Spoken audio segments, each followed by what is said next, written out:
Never lose hope in achieving any salvation. Rabbi Yemim Mizrahi enlightens us in Parshas Kisisa in telling us that there are 3 phases in every salvation. Our sages teach us also that there are 3 phases in every marriage, and I'm going to correlate these 2 ideas together. The 3 phases of a salvation, as an example, will be the marriage.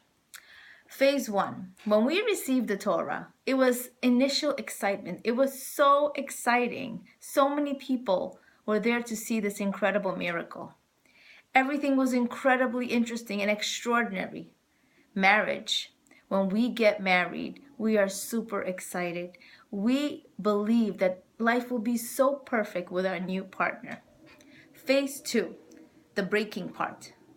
When the first set of tablets were broken, this was such a heart-wrenching experience for Hashem. It was such a difficult experience, such a difficult feeling to internalize. It was so very, very sad.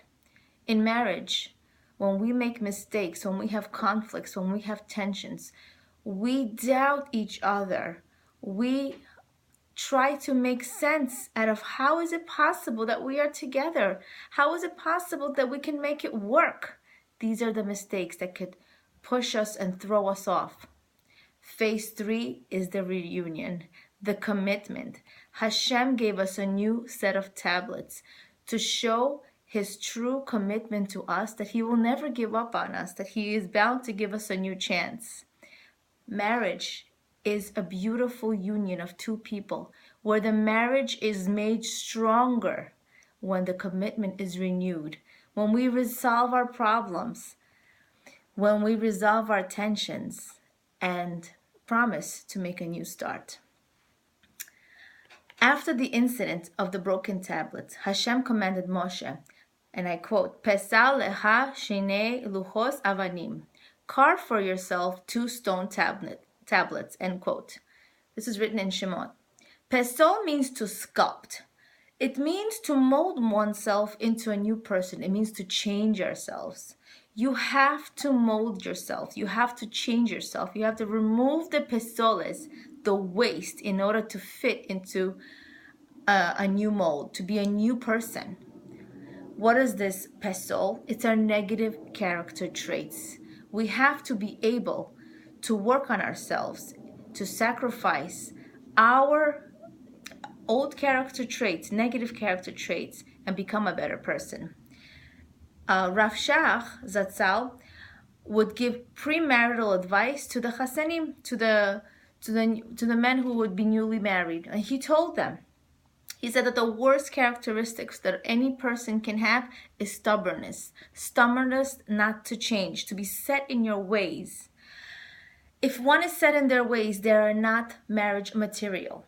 For a successful marriage to reach fruition, a person must be willing to sculpt themselves when conflict arises. A person cannot run away from problems. A person must be able to mold themselves into that new person. After the initial excitement breaks down, the ketubah, the marriage contract that the couple creates, the new renewed commitments, like the new set of tablets, is actually the real one. When you create that new ketubah with your spouse, when you make promises, when you make sacrifices, when you make stronger commitments, that is the real ketubah. Just like the second second set of tablets, which were created after the first ones were broken. Despite the heartbreaking situation of the tablets, Hashem chose to forgive us, to rebuild, to give us another chance.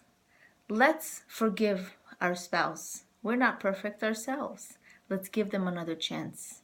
Let's rebuild and renew our relationship. When you are challenged with a situation, when you are challenged in your marriage, when you're challenged with your children, when you say to yourself, I didn't sign up to have this difficult child. I didn't sign up to have such a marriage. I never thought that my husband would be so difficult. I never knew of his negative traits.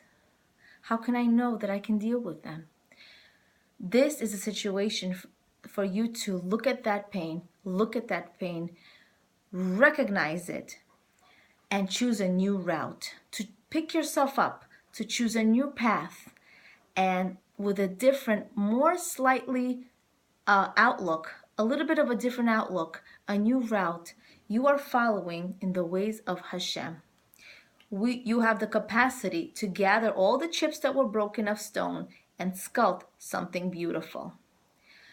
Sarah Carmelli gave this beautiful analogy in understanding and internalizing challenges. When you experience a challenge, you can look at it as though you are an egg, carrot, or coffee. When there's boiling water, and that's the challenge, it's so difficult, it's so much going on, it's overwhelming. How do you approach the situation? Do you become stubborn like the egg? The more the egg is boiled, the more stubborn it becomes, the harder it becomes. Let's not be set in our ways, just like the egg, never willing to make a new start, saying my way or the highway. A carrot, the longer it's boiled, it disintegrates. It loses its shape and it crumbles into little pieces in the water. When we experience a challenge, don't break down. Don't give up. Don't let go. Value this opportunity and become like coffee. When coffee is boiled, coffee is very aromatic. It smells good. Let your challenges create you, not break you. Embrace your challenges to become a stronger person. And value your relationships. Value your relationships when they have problems, when they have issues, God forbid. But let these challenges make you and create that new partnership that you will treasure and cherish. May we activate our wisdom to create successful marriages with a renewed commitment to eradicate our negative qualities and treasure our new partnership. Leah Abramov, Being and Becoming.